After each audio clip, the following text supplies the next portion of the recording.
Hello and welcome back to this training series on FEMA P-1000, Safer, Stronger, Smarter, a guide to improving school natural hazard safety. You're watching Module 3, Planning School Emergency Response and Disaster Recovery.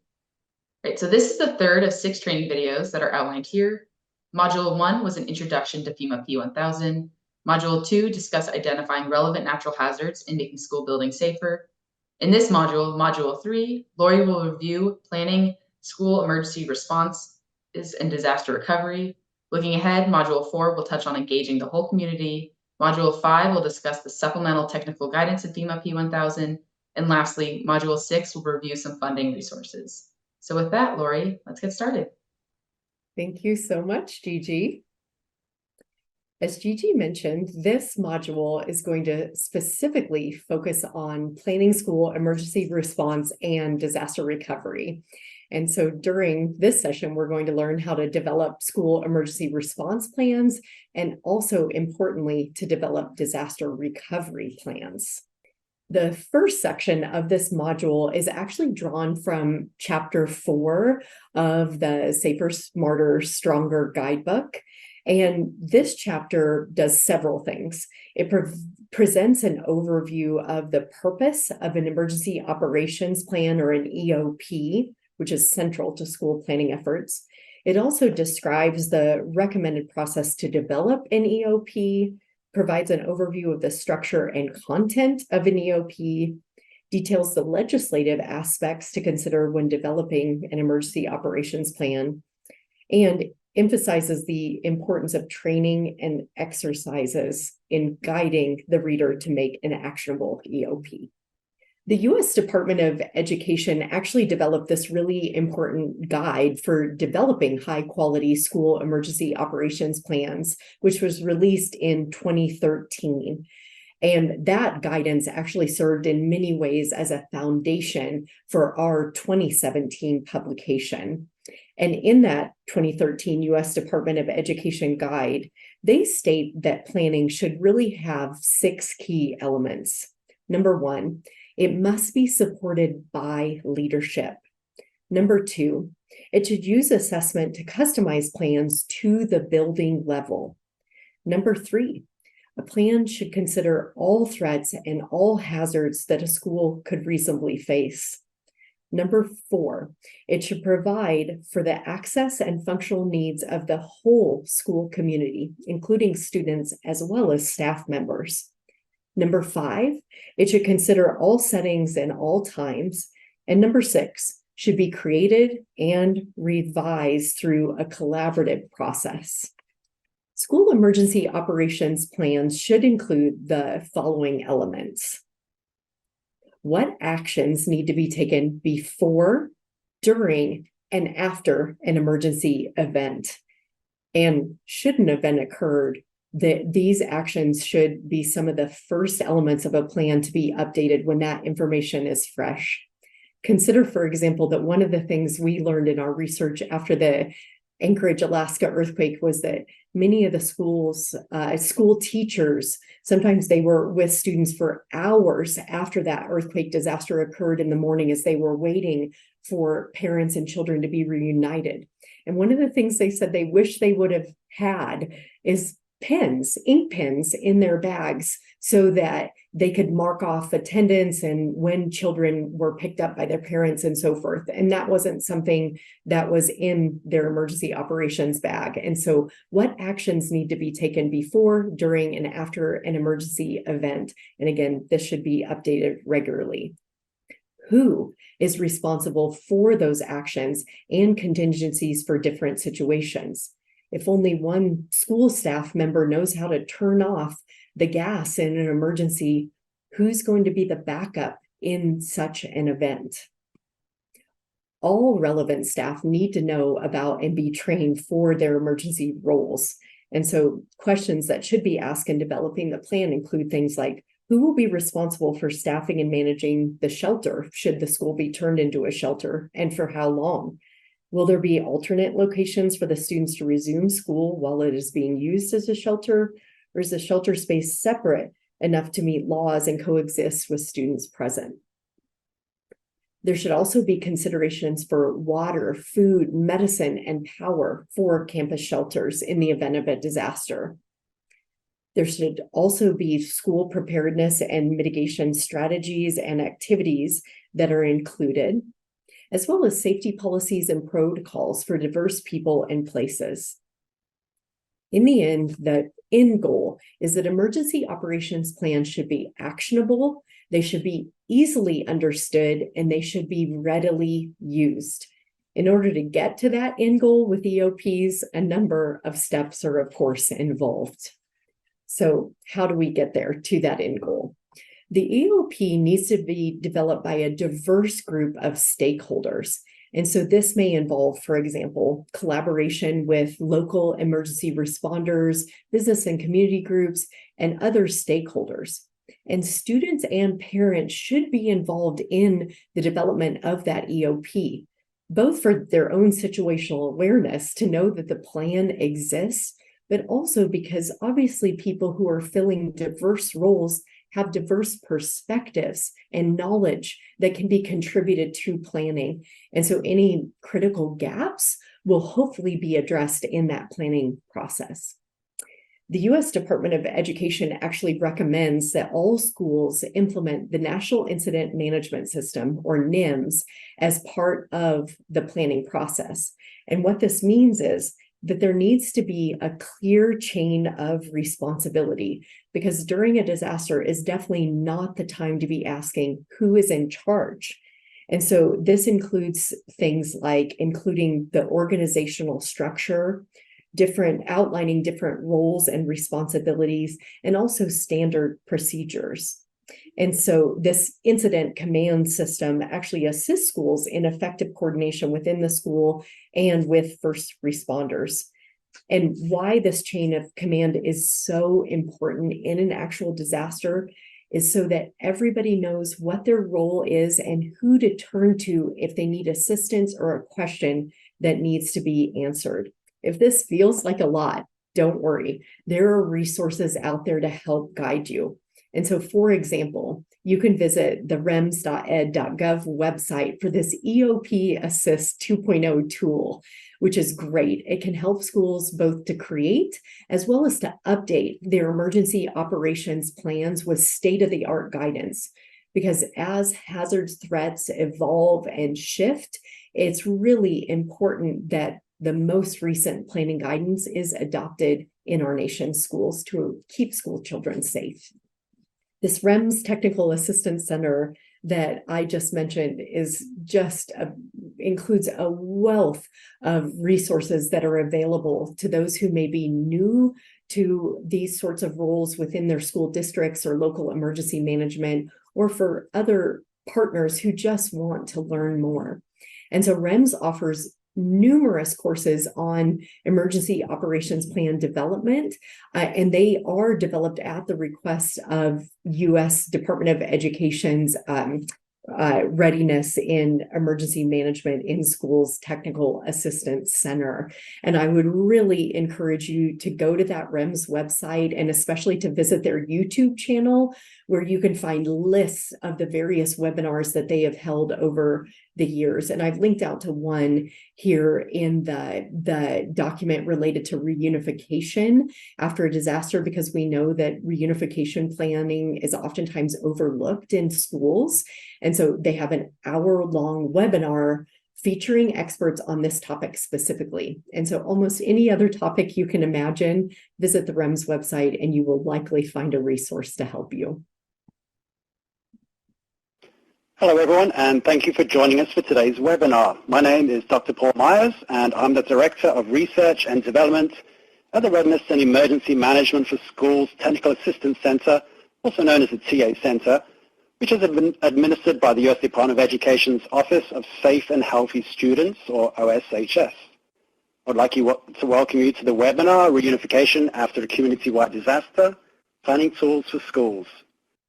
So again, that's just a brief snippet from a much longer webinar to give you a sense of one of the many topics offered on this website. Additional recommendations for school emergency operations plans include, again, that these be user-friendly. So think of sort of short, clear, and actionable. And they also need to be agreed upon or have buy-in from the different parties that are going to play a role in implementing the emergency operations plan.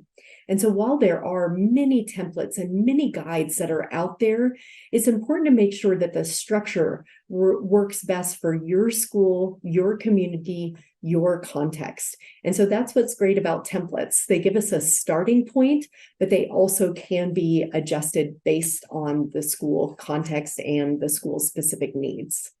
This framework here really shows a 6-step process that is at the core of developing, reviewing, approving, and maintaining a school emergency operations plan. And so this is very important. And if it's done in this sort of stepwise process, at the end of the day, schools can really end up with an incredible and actionable document. So I'm going to step you through this just briefly. And so step 1 is to form that collaborative planning team. Even though sometimes some schools are fortunate to have incredible, talented emergency managers at the helm of this effort, it's really important that this shouldn't be developed by just one person in isolation. Instead, it's important to identify core planning team members to form a common framework and approach for the work that's going to follow, to define and assign roles and responsibilities within that planning team to ensure that you end up with a comprehensive end document, and also to determine a regular schedule of meetings. Sometimes when I'm in school district offices, I'm not sure there are any busier people. And so in order to keep this sort of longer term planning in sharp focus, it's really important to set those regular meetings, get them on people's calendars, and to try your best to not let things override that regular meeting time to keep that forward momentum going. Step 2 is to understand the situation. And so this is where the assessment comes in. It's really important to identify the different threats as well as hazards that a school might face. We learned during the recent COVID-19 pandemic that sometimes even schools with great plans for things like active shooter events or natural hazards hadn't planned for a large-scale pandemic that would cause rapid school closures. And so really thinking broadly and comprehensively about those hazards and threats, assessing the risk to the different threats, and then prioritizing the threats and hazards to figure out where actions are most urgently needed, but also to not lose sight of other potential threats. Step 3 involves determining goals and objectives. And so what's the overarching vision or goal for the EOP? But then what are the specific and measurable objectives that are then attached to those goals that can be assessed and monitored over time? Step 4 is the big one. Now it's time to begin actually developing the plan and identifying courses of action. And so this is where starting with a template can really help, so you're not starting with a completely blank slate. But again, as I mentioned earlier, remembering that that template can always be updated and adapted for the specific school context. Step 5 involves plan preparation, review, and approval. So these involve things like, what is the final format of the plan going to be? Who is going to take lead responsibility for writing the different sections of the plan? Who will review the plan to ensure its comprehensiveness and accuracy? Who will approve and share the plan with the broader school community, as well as with local and state level emergency management, local elected officials, and others who have a stake in knowing that schools have a plan in place? Step 6 involves plan implementation and maintenance. So this involves making sure that people know what their role is within the plan and ensuring they're trained, exercising the plan, and reviewing, revising, and maintaining that plan over the time.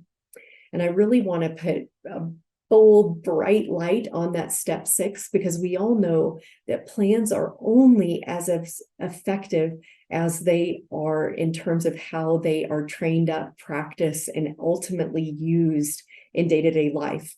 Plans that sit on a shelf are of no use to anyone because people aren't connected. They don't know what their roles are. They don't understand the different responsibilities and that chain of command in a disaster. And so I just can't emphasize this step 6 enough. And in this training, I'm going to talk about some different ways that the school community can be brought together with a local community to really make that plan actionable and bring it to life.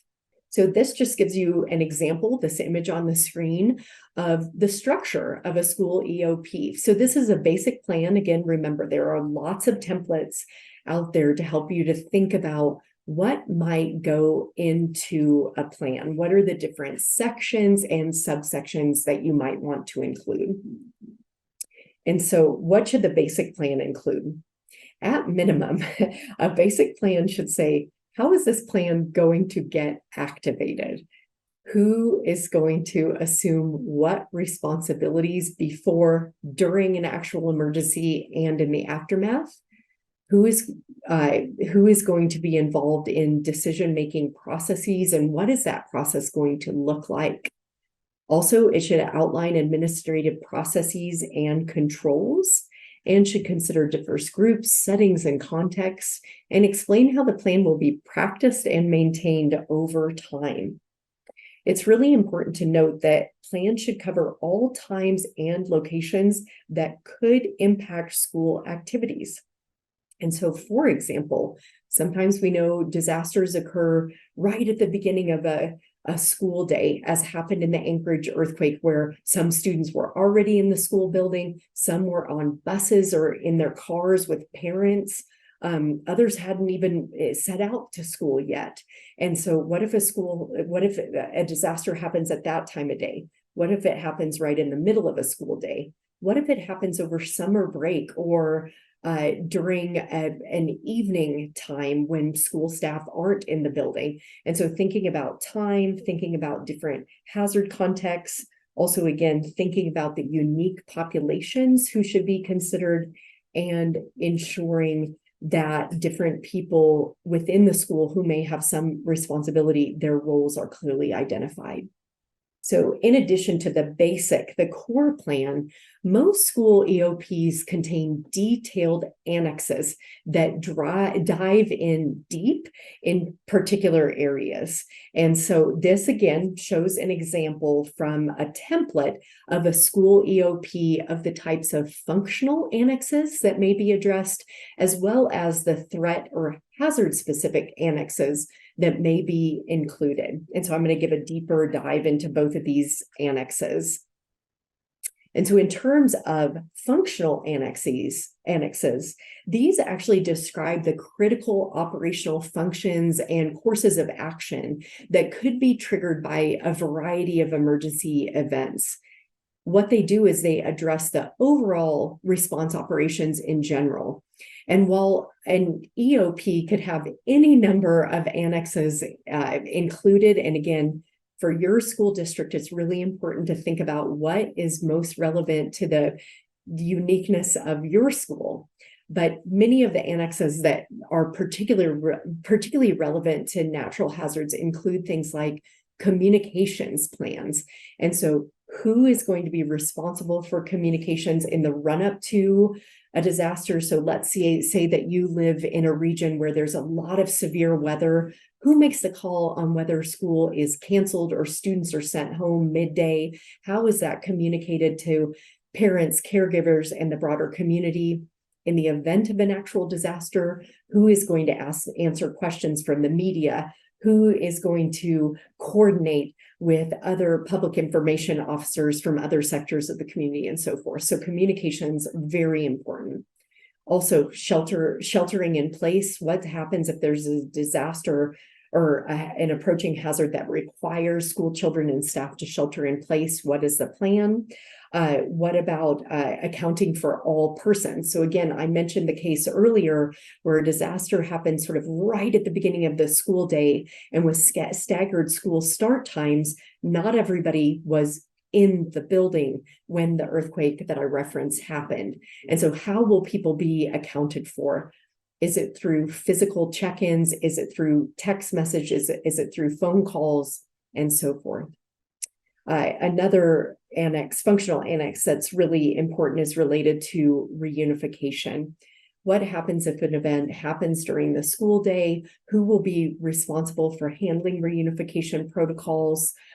Are phone numbers, cell phones, as well as landlines, if available, kept up to date to ensure that parents and caregivers can be contacted? Who assumes that responsibility for contacting them?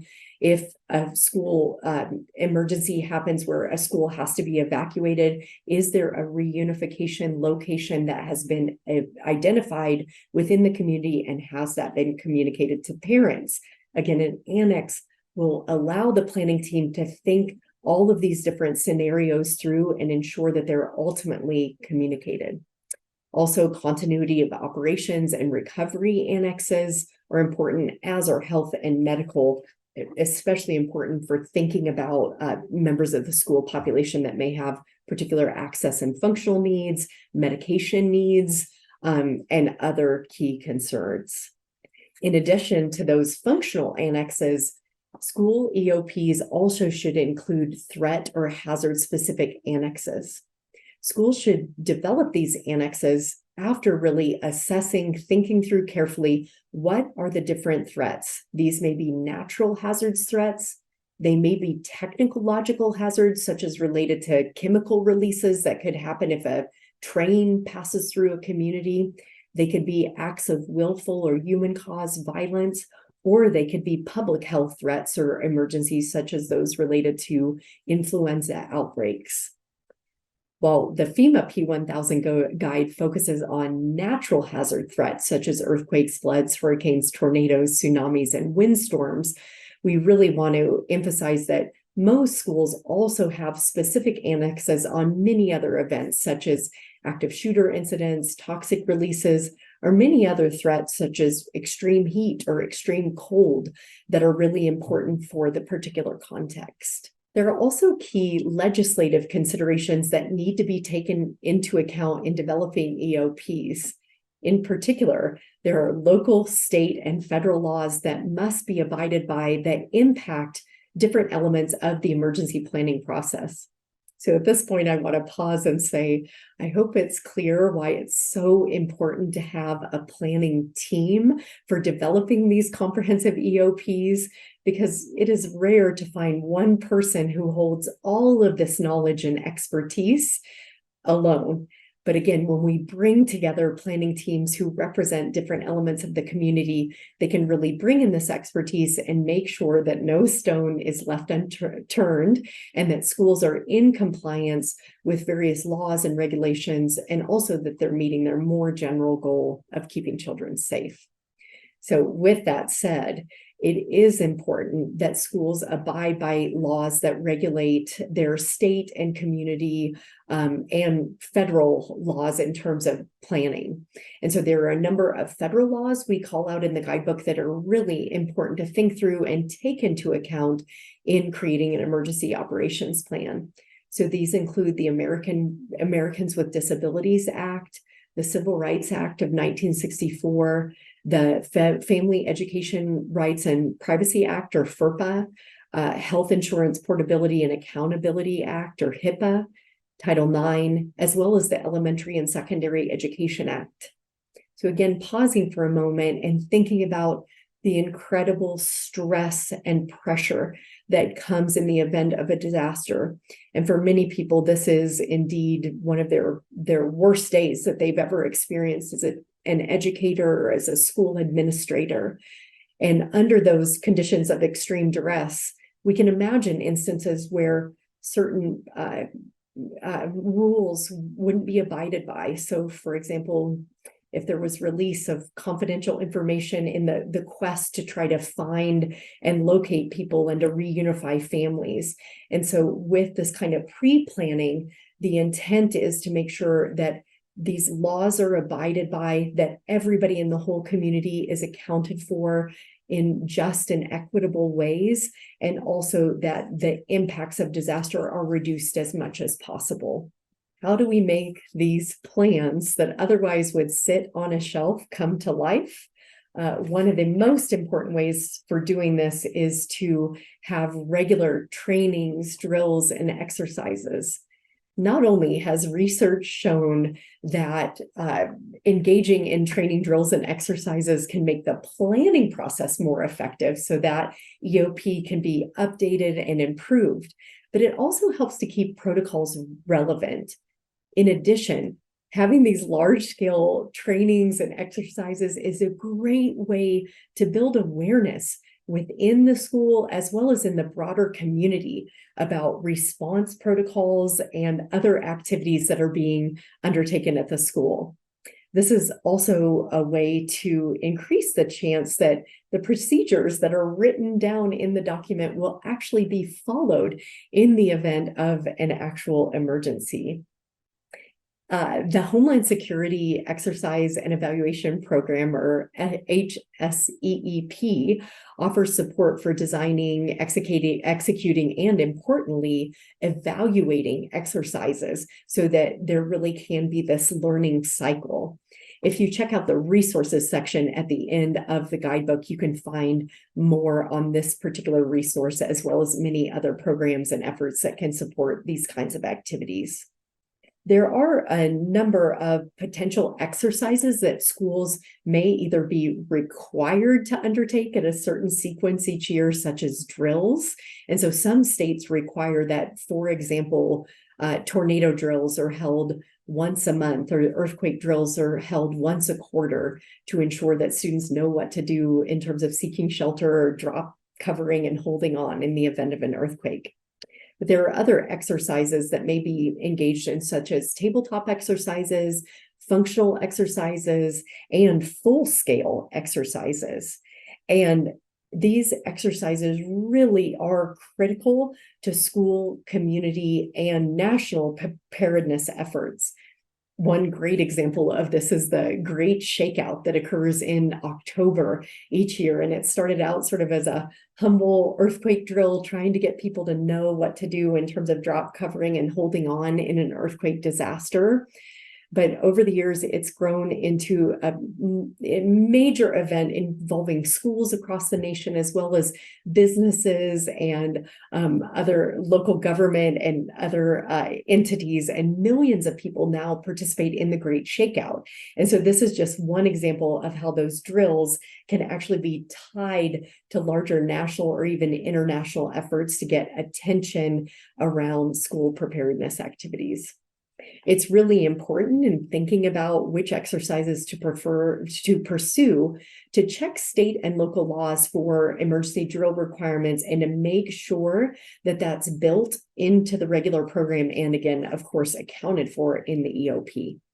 Why are training and exercises so important?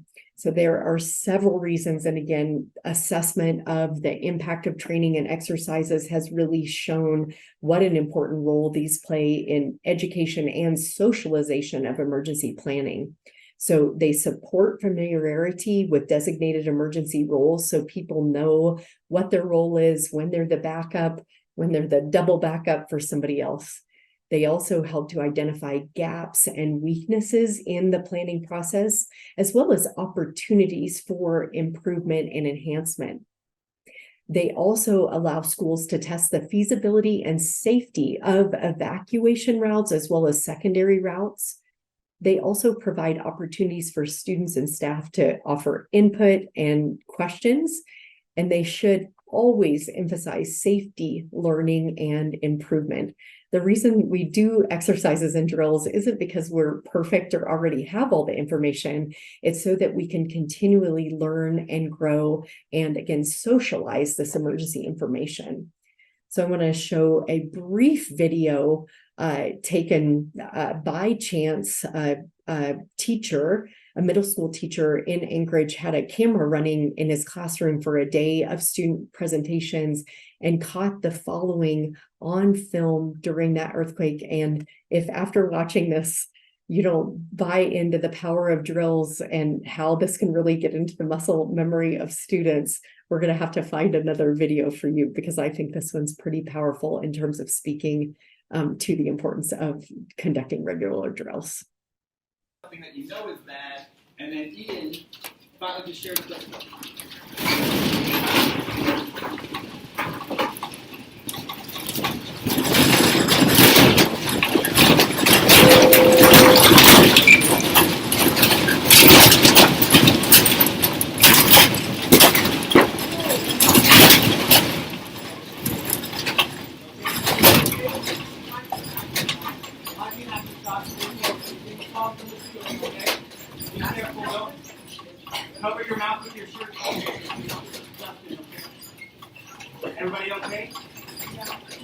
Landry. This extraordinary video goes on for several minutes, and I don't know if you could hear that, but the first thing the teacher said was, "Is everybody okay?" And so there's actually several things that I want to point out in this video. One is, again, how quickly the students moved once that shaking happened. It was, again, as if it was sort of in their muscle memory. It was almost instinctual for them to drop, cover, and hold on to get under their desks. As you also saw, the teacher in that classroom was the last one to drop and cover and hold on because he was making sure that all of his students were safe.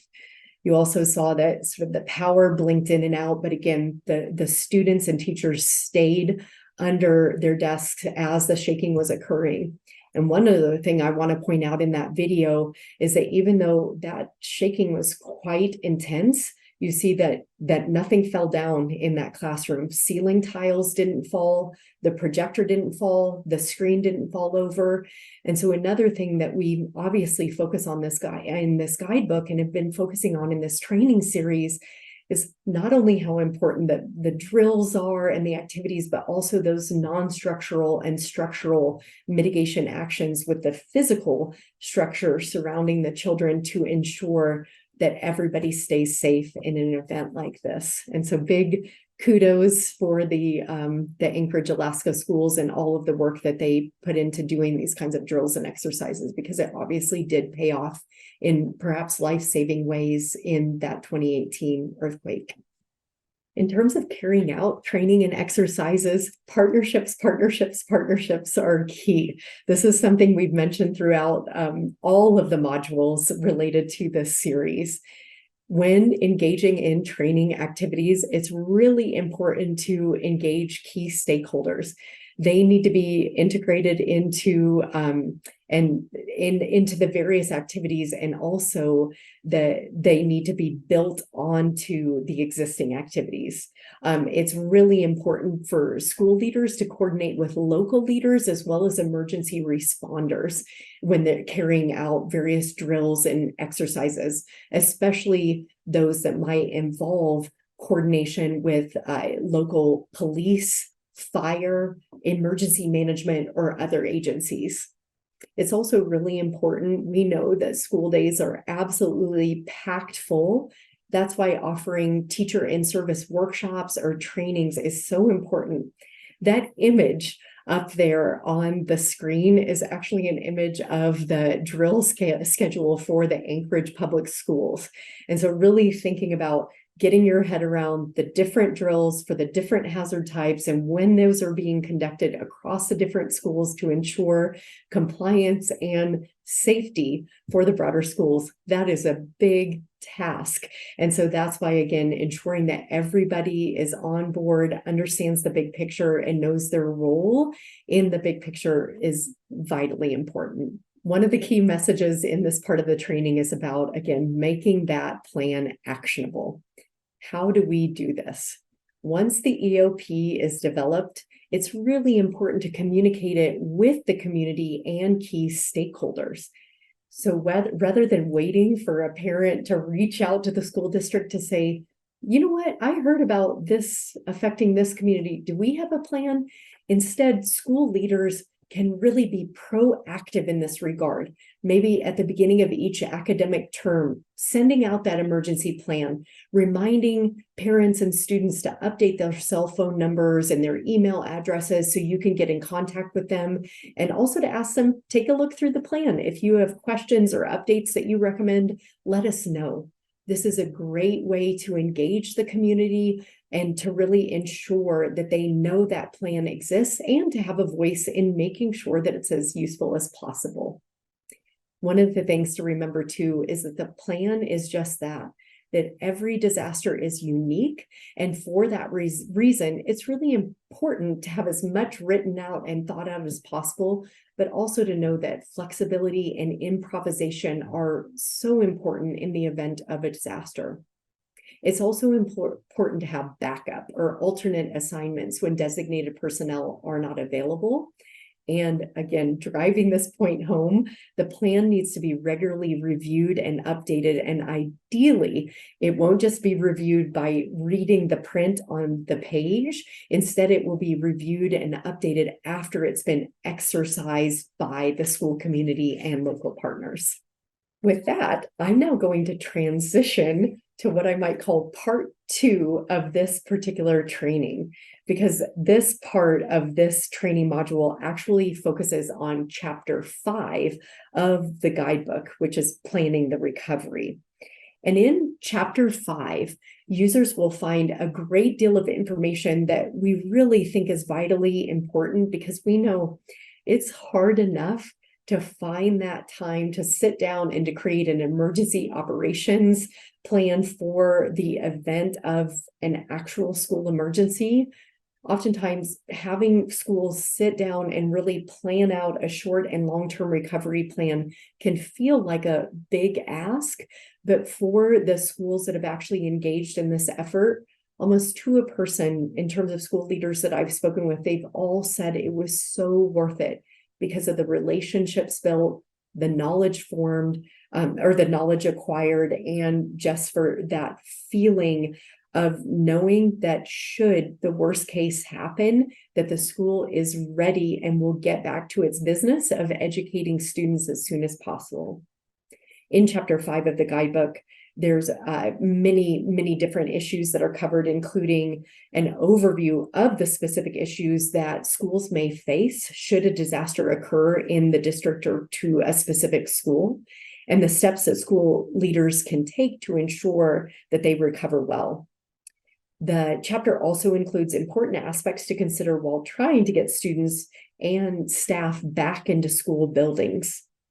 It also includes considerations related to not only the physical recovery of the school building, but also to the health, safety, and well-being of the students and staff during the recovery phase. The chapter also includes guidance on financial recovery and resources that may be available to schools, and emphasizes the importance of looking ahead and planning for the next event. So learning from the last disaster to prepare for the next one. The School Emergency Operations Planning Guide from the U.S. Department of Education that I mentioned earlier identifies the following 4 aspects as fundamental to recovery. So these include academic recovery, so getting students back on track and learning, physical recovery of school infrastructure, fiscal recovery in terms of the financial impact of disaster, and then psychological and emotional recovery. And this portion of the module will touch on all 4 of those elements. How do you plan for recovery? How do you plan for a disaster that has not yet happened? So first is to think about, what do we mean when we refer to recovery? In the disaster literature, generally, recovery is defined as putting a disaster-stricken community or organization back together. And recovery can be much more time-consuming and challenging than anyone expected. Much of my research has focused on long-term recovery in the aftermath of disaster. And sometimes I've heard leaders say things 2 years, 3 years, 7 years after an event that they wish they would have known just how long the recovery was going to take. And they wish they would have taken steps in advance to prepare them for that process. So again, this portion of the guidebook is about taking those lessons learned from communities and schools and trying to apply them. We know that the speed and effectiveness of recovery can be increased by planning ahead. So that's again why we're trying to bring these lessons through this guide.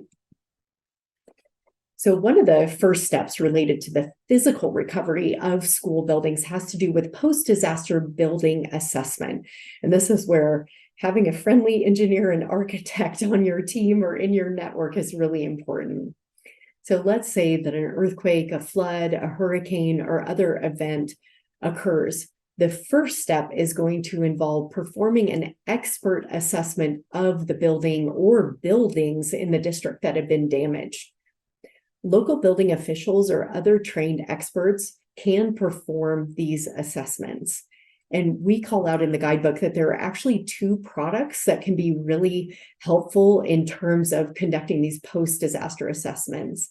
These include ATC 20-1, the Post-Earthquake Safety Evaluation of Buildings Manual, and also ATC 45, which is a field manual for evaluating buildings after windstorms and floods.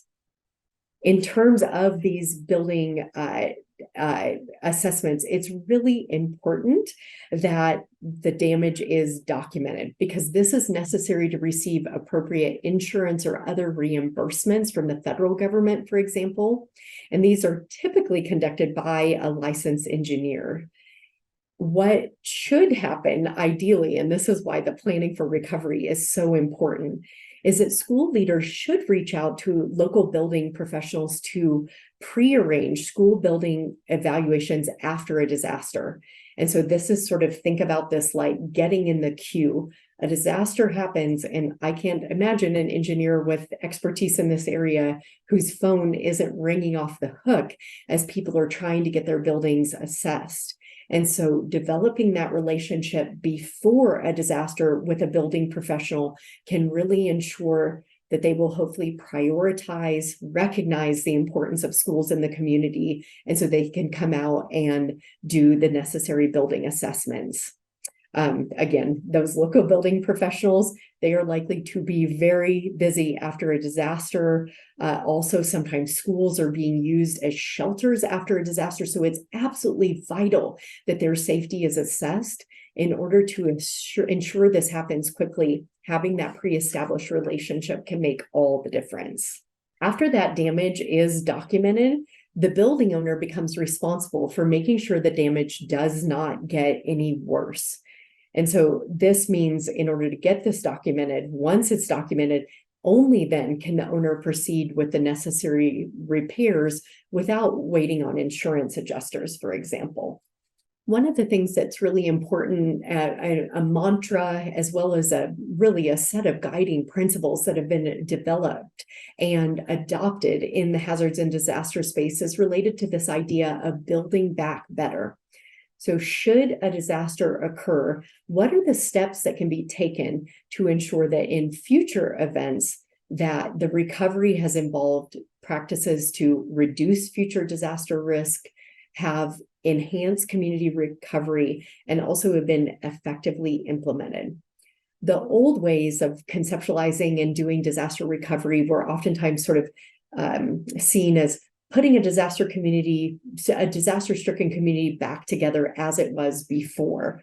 But in an era of climate change and increasing disaster risks, communities across the nation have been advocating for this new kind of approach to say, we don't just want to put things back to how they were, especially if a school is already 50, 70, 100 years old. This is an opportunity to build back better with more resilient physical assets, thinking about multiple hazards, engaging in disaster risk reduction, education, and so forth. And so really implementing these build back better principles after a disaster are vital, but one of the best ways to be able to implement them, because speed is key in recovery, is to again include these principles in the recovery planning process.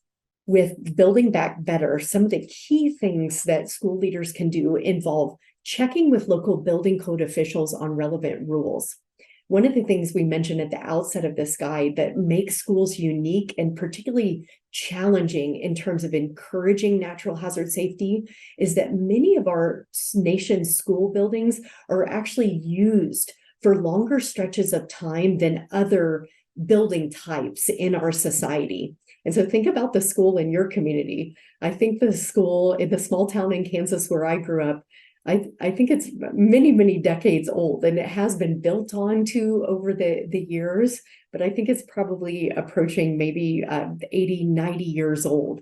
So that means when the school was constructed, that it wasn't to modern building codes and standards. And so in the recovery planning process, this is again another great relationship that can be built in terms of school leaders, emergency management officials, making relationships with those local building code officials and learning about the state of the art. Also, during recovery, we know that community members as well as officials they may be more willing to support these disaster resilient actions to build back better. And so having those relationships in place before the disaster can really help with mobilizing those networks after a disaster to make the quick decisions that need to be made in a recovery, but also decisions that can have enduring consequences in terms of long-term disaster risk reduction and sustainability. In terms of building back better, the total damage to the school building or across the district affects the timing and funding needed to make buildings usable and secure again. And so there are various compliance triggers that we talk about in the guidebook, including that for severe damage, jurisdictions may require rebuilding updates in compliance with the latest code requirements, for example. In terms of substantial damage and substantial structural damage, this is where there is guidance available from the Federal Emergency Management Agency, and there are QR codes as well as links included on the guide that can assist state and local officials in determining the level of damage for buildings in flood hazard areas, for example. And so for more information, please pursue those resources on the slides and in the back of the guidebook. In terms of the recovery plan, adaptability is key. So here it's really important to create contingency plans for the recovery. And so if your entire recovery plan is based on the idea that everybody's going to be able to return to school after the disaster, that may become problematic if the threat you face is wildfire, and if the school is partially or completely damaged in a major event, or even if the school itself wasn't damaged, but if accessibility is cut off in the case of flooding or landslides. And so there always need to be those contingency plans. If the school building itself wasn't accessible, would school go online? Is there a secondary facility that the school could use temporarily while the school building itself is being repaired? And so really thinking through those different scenarios is really important. In order to develop those contingency plans and scenarios, they should be based on pre-event hazard vulnerability evaluations. And contingency plans are so important because they are what can make all the difference in terms of a student's educational continuity. And again, if a student's number one job is to learn, the key goal of school leaders is to get students back into that learning cycle as soon as possible. And so thinking through all these scenarios is really important. And that means having backup facilities as well as online systems to help ensure that continuity. Another key point that we really draw out in the guide is that schools are often used as emergency as well as longer-term recovery shelters. And schools are often designated as shelters due to their unique facility spaces. So as shown in this image on the slide, sometimes schools may be one of the only structures within a community that have large open air spaces like gyms, auditoriums, or cafeterias where people could seek temporary shelter.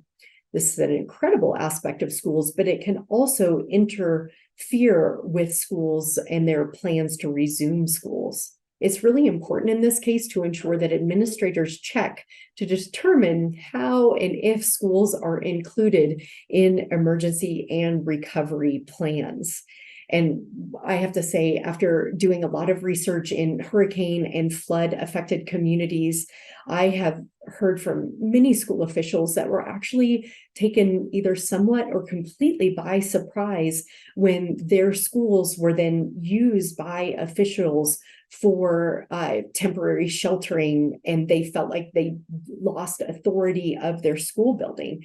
And so that's why having these planning exercises, really working together with multiple partners to ensure there isn't that shock during the stress of the disaster. And again, that everybody knows their role, everybody knows what is happening is really important. And again, contingency plans should be used to consider how to continue instruction in the event that part or all of a school transitions to an emergency shelter in the event of a disaster. And so, for example, a recovery plan may state that should a shelter be open for 1 to 3 weeks, that school would transition to online or would move to another facility, or school start times and end times would be staggered, for example, to accommodate the sheltering needs. In addition to sections on shelters in this section of the guidebook, there are also sections on routine and mental health. In terms of the recovery, it's important to underscore again that this guidebook is not just about the physical recovery of the school building. It's also about the recovery of the people who are within that building. And the health, safety, and well-being of students as well as school staff should really be held as a top priority. It's also important to remember that as study after study after study has taught us, recovery is not a linear or straightforward path for everyone. We know that people have different levels of resources before a disaster, that people are differentially impacted during a disaster, and that of course means that recovery unfolds in radically different ways for different population groups and people. What that means is that resources should be dedicated over the long-term horizon to ensure that students and staff receive the proper support needed to recover fully. I visited Ridgecrest, California after the earthquakes there that happened in 2019. And one of the things that I heard from some school leaders there was that there was this outpouring of support in the immediate aftermath of disaster. And that's oftentimes what we see. But then what happened is sometimes some of the more complicated mental and emotional health concerns, they only started to really reveal themselves in the months and even the years after that earthquake occurred, as the recovery process stretched on and as stress really amplified within families and the community. And so one of the lessons taken away from that was that, yes, it was great to have that emergency provision of mental health support, but there was also a need for that over the longer term. Reestablishing routine is really critical for all of us after a disaster, but especially critical for children. One of the things we know from child development experts is that children need routine. And so this is one of the key drivers for their emotional recovery, but also for their academic recovery. Schools are so important because they provide normalcy and consistency for children themselves, but also for adults and the entire community. One of the things that we learned in our long-term study of Hurricane Katrina in terms of restoring routine was that school staff were constantly working to balance between this idea of needing the regimented start and end times and class stop and end times and the school routines, but also the desire to be flexible and adaptable to support children's emergent as well as ongoing needs following that disaster. And so really thinking about how do you provide routine, but also flexibility is really important, both for the students, but I also want to underscore that school teachers and other school staff are absolute heroes, that oftentimes not only are they dealing with a disaster at home and their own recovery, they're coming into school every single day and trying to stick with their own routine in the classroom. So this flexibility and adaptability that we've been talking about throughout, not only is it important to apply that to children's lives, but also to the school staff that are so vital to making schools run. To that end, it's really important to keep mental health in sharp focus. Well, we can see the status of a building as it's being recovered.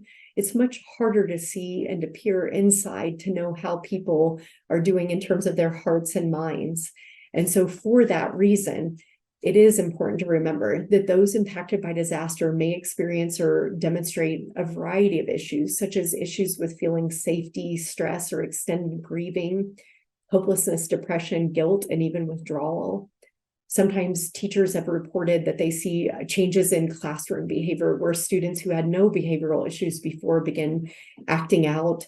Similarly, sometimes students who are experiencing stress at home, stress in the community, and stress at school may experience decreased academic performance. So immediately after a disaster, again, as well as into that longer term, students, staff, and families may need psychological support. And thankfully, one of the blessings of the many disasters that we have experienced in this nation is that there are now many evidence-based programs and activities that are out there that can help support school children as well as school staff.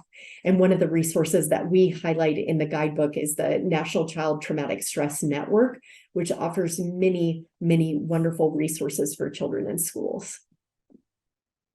Also, at that National Child Traumatic Stress Network, you can find things like psychological first aid for schools and a great kit and field operations guide that school leaders, teachers, and others can use in the classroom as well as out of the classroom. What to do in terms of responding to mental health needs. And this is where planning for that recovery is so important because, again, when you're in the midst of the stressful recovery process after a disaster, sometimes it can be really hard to look and find new resources. But in the process of planning for recovery, sometimes those planning committees can actually come together and they can find the resources that are already out there, like the various new and age-appropriate arts or writing-based curriculum that have been developed by various organizations.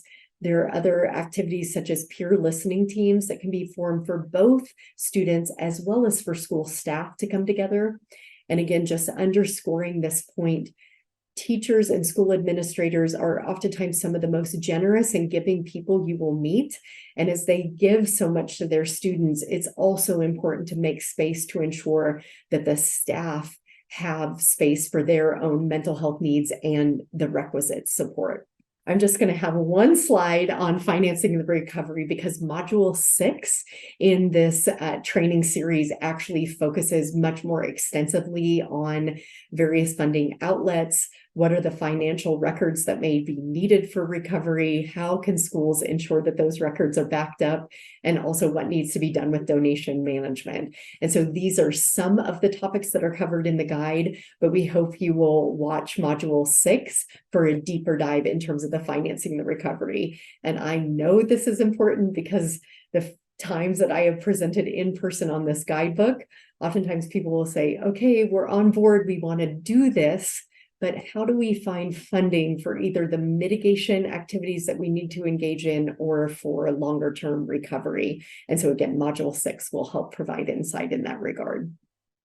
Next, planning for the next one. So recovery can obviously be so time consuming and all encompassing, but one of the keys of planning for recovery is to ensure that schools and school leaders are embedding this continual learning process so they are ready for that next time, or I may say so that they're ready to share their lessons learned to the next community, the next school district that inevitably finds itself affected by disaster. And so this is why it is so important after the recovery to dedicate time to evaluate the process and the procedures used. What were those so-called lessons learned, and ensuring that the lessons actually are learned. And this is the important point to think about revising plans to improve their overall functionality. And so this may involve things like updating contact information for key leaders, creating new or updated resource lists to ensure that all the information and all the links and the various resources that you've found out about during the recovery process, that they're documented.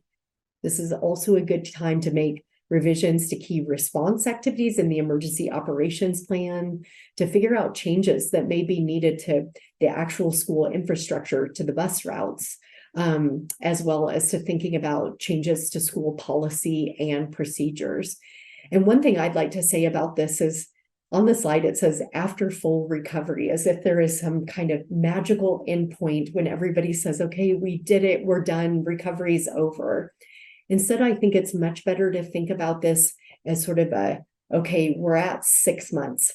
I know we're still in the thick of it, but let's check in. Where are we at? What are we learning? Now we're at 1 year. Now we're at 1.5 years. Now we're at 2 years. And really doing that continual learning, continual check-in, because it's going to strengthen the school community. It's going to give people voice and an opportunity to share both what's working, but also where they have concerns. So hopefully those concerns can be addressed And so again, really thinking about this rather than some kind of magical endpoint, instead of something that needs to be done regularly and continually. And so with that, Gigi, thank you so much for giving me the opportunity today to share on planning the response and planning the recovery. So I'm going to pause now and just ask if there are any questions. Yes, thank you so much for underscoring why it is so important to plan. Do you have any success stories that you can share where districts planned and it paid off when disaster struck? Yes, absolutely. I would like to share a story from here in Colorado, but very nearby. I'm a professor at the University of Colorado Boulder. And in 2013, the state of Colorado was actually affected by a series of devastating floods that affected much of the Front Range here of the Rocky Mountains. And one relatively small community here in Colorado, Lyons, Colorado, was completely inundated. Every major roadway entering and exiting the community was flooded. There was no way in or out. Many of the people had to be airlifted out of Lyons. It was an absolutely devastating disaster for the community. The schools in Lyons, like many of the homes and businesses, sustained damage in those floods. But what made a difference for the Lyons School District is that prior to those floods, just fortuitously, it had happened that they had engaged in some of this training and planning exercises that I talked about during this training. And they had actually done a tabletop exercise focused on wildfire, so a different hazard. But in that exercise, they had gone through the contingency plan of what if our schools are not accessible in the event of a major wildfire. Because they had gone through that exercise and planning, when the floods happened and their schools were not able to be rapidly reopened, they had actually identified a contingency site at a neighboring community about 10 miles away, where they were actually able to reopen the schools very rapidly that fall of 2013, get school children back into the classroom, get teachers back teaching. And it was a real success story of what planning can achieve. And I just want to give a shout out to my former graduate student, Jennifer Tobin, who actually wrote a dissertation on this, because it was one of the few case examples we have of a school really implementing an educational continuity plan. And we hope that that success story of Lyons, Colorado could actually be spread and shared through many other communities. Thank you for sharing that great story, Lori. I do have one more question.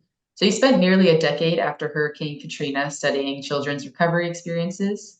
Will you elaborate on what you learned in that research or in your many other studies of children's recovery regarding the importance of reestablishing routine and how it connects to reopening schools?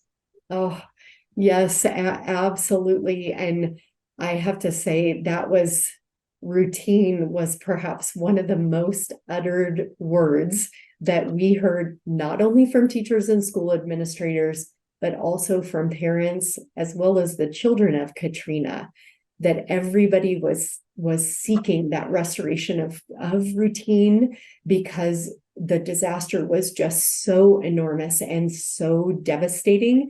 But then, as I mentioned during the training, it was always coupling that routine with flexibility, because the disaster did cause so much damage and destruction and disruption in people's lives, that need for routine constantly needed to be coupled with the need for flexibility.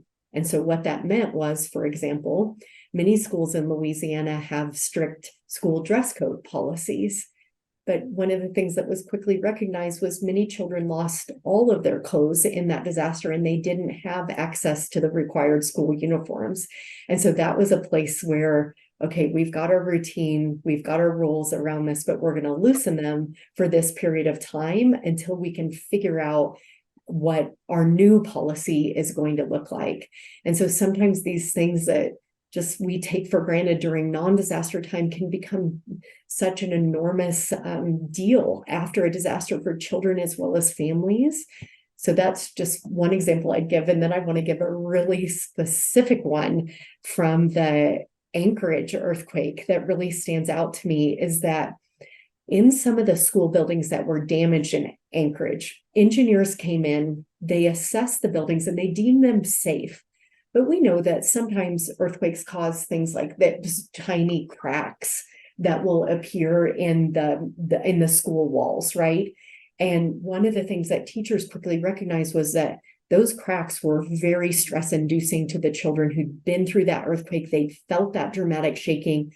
And then they were coming into a school classroom every day and seeing the minor cracks in the wall that hadn't yet been repaired. And so schools came up with novel things like where they put little color-coded stickers on the cracks to show that it was safe and where they were in the repair process. And so this was a way, again, of keeping the routine, keeping the children in the classroom on time, keeping them focused, but also acknowledging that there was this damage to their school classroom that they wanted to recognize that was there.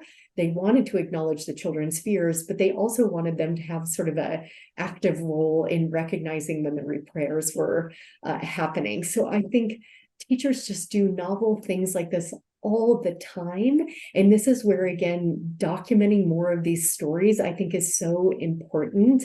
And so as people think about that need for planning for the recovery, need to think about how to be flexible and adaptable, even as we're establishing routine, there are lots of really important examples like that of where you can do both. And you can have the routine, but you can also adjust in ways that really acknowledge people's fears, concerns, hopes, and help us to move forward after a disaster.